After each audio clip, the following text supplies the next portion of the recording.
What's going on, everybody? Welcome back to the channel. Big Dog Brett. Thanks so much for tuning in. Today, we're going to be talking about the Alabama Crimson Tide and what we saw last night.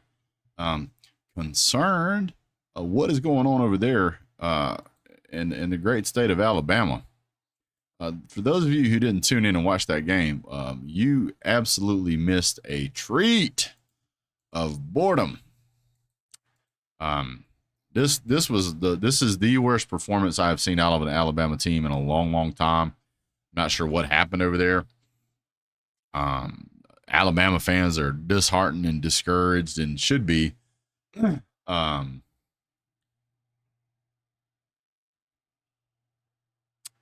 For some reason, instead of playing at home, Alabama goes and plays football at the South Florida Bulls, which is around Tampa, and almost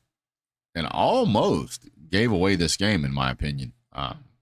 Alabama's defense showed up and played a great game. They held the opponent to 3 points, but man, it's such a stark contrast when you look at the offense only scored 17 points. You shake your head and you go, what in the world is going on over here? So last week, Alabama had played Jalen Milroe, and he did not perform up to standard. He was definitely getting a few looks of what in the world is going on here. And my goodness, it's pretty rough. So Alabama decides to roll out Ty Simpson and Tyler Buckner. Tyler Buckner started the game. Man, what a interesting performance this was. He went 5 for 14, which I don't think I've seen any quarterback at Alabama do this poorly. He averaged 2.4 yards a throw. So he gets pulled. Alabama puts in Ty Simpson. Ty Simpson goes something like 5 for 9. He's averaging 8. Alabama's rushing wasn't too bad. It was around 5 yards a carry. Alabama rushed for 200 yards, which was pretty good, I thought. But their receiving was 107 yards. And half of that come on one play to C.J. Dupree, who ran it for 45 yards. And it's like, and that was the only time he threw him the ball. Only one player on the entire offense had more than one reception, and that was Isaiah Bond.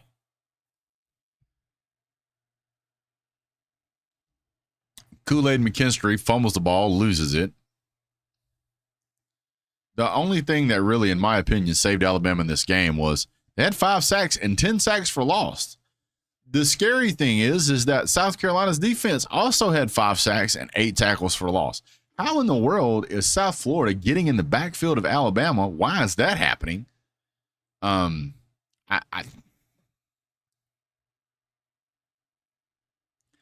What is happening at Alabama?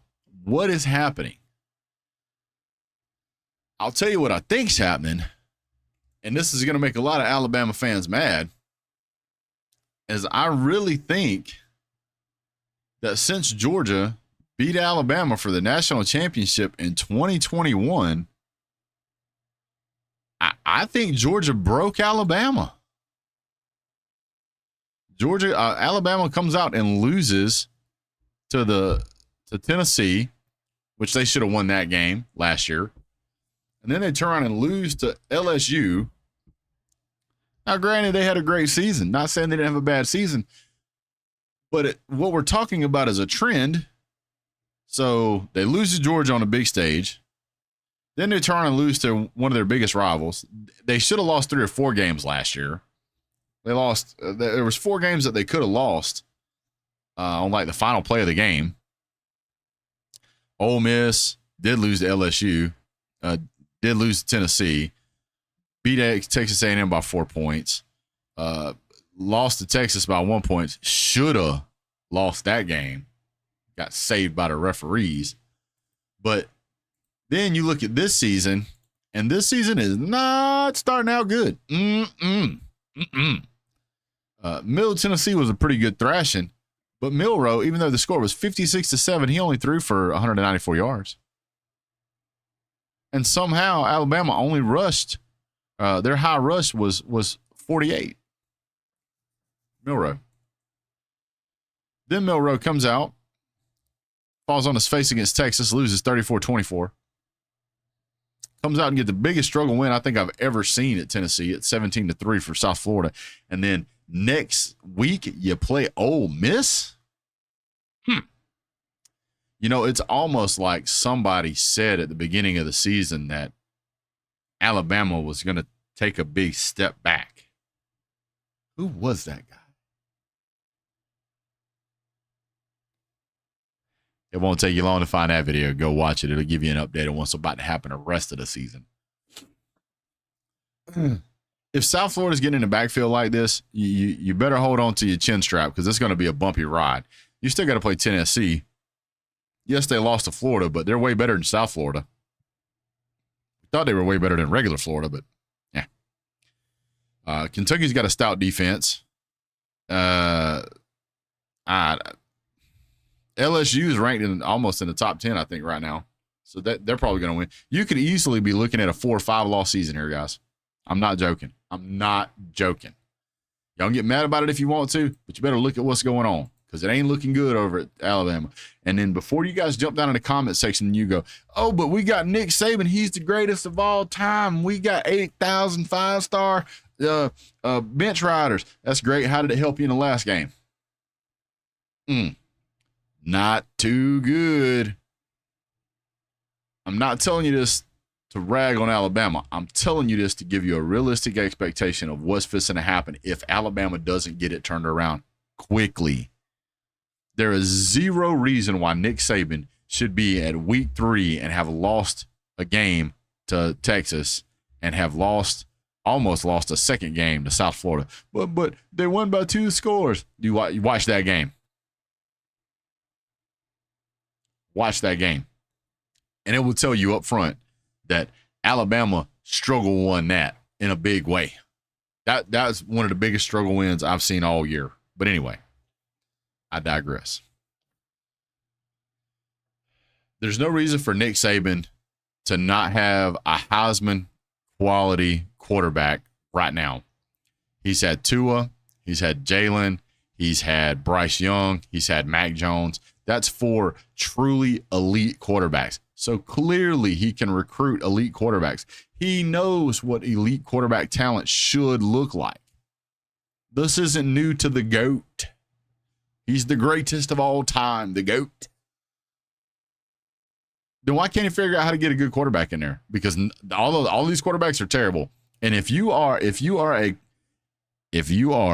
a defender of Jalen Milroe, you are embarrassing yourself. He pales in comparison to any of those 4 guys I just named. I will tell you that Alabama is falling off a cliff. They've got a lot of work to do. They should be 3-0. This schedule here is or should be one of the easiest schedules that Alabama has had in a while. It should be. It really should be. If you look at last year's schedule had number 6 Tennessee, number 10 LSU, number 11 Ole Miss, and number 9 Kansas on it. So they had 4 teams in the top 11 that they played. Look at 2021. They had 1 team during the regular season. Excuse me. They didn't have anybody in the regular season that was ranked in the top 10. Go back to 2020. They played Georgia. But the 2020 season was an undefeated season. They beat Georgia at week 4. Georgia's ranked number 3. They beat number 7 ranked Florida, number 3 ranked Ohio State, number 4 ranked Notre Dame. Like I said, this is one of the easiest seasons that they have had in a long, long time. And man, they are dropping the ball. Got 15, 11 ranked Texas, should have won that game. Ole Miss, number 15, a Tennessee at 22, 23, and a LSU at 12. Auburn's not ranked. Guys, this should be a blowout season for Alabama. But instead, we're watching a 17-3 game. And how many sacks? My Lord. So let's go back real quick and let's look at the Texas game real quick. I'm going to pull that up just so that I can look at the stats on this game. Because I'm going to tell you, Jalen Milroe in this game, he threw for about 50%, 14 for 27. That's not elite. Not even close. Texas got 5 sacks against Alabama. 5. Then Texas against South Florida. South Florida gets 5. That's 10 sacks in 2 games. If you average 5 sacks a game, that's getting sacked 60 times by the end of a regular season. Regular season, looking at potentially, let's say we'll cut that in half. We'll say around 30.